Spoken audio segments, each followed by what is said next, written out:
喂，好耐冇見過佢哋啦，呢隊就係 Best Wolf 嘅59啊。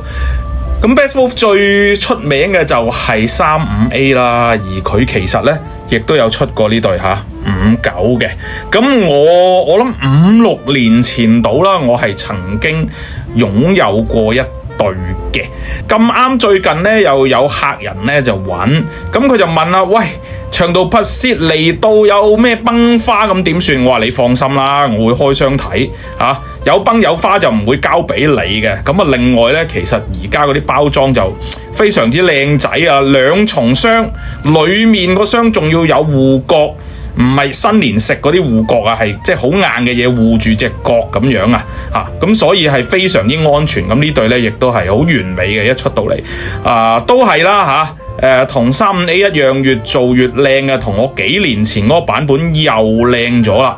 咁啊，尤其嗰啲木紋啊、木皮啊、後面嗰啲接線柱啊等等咧都靚仔晒。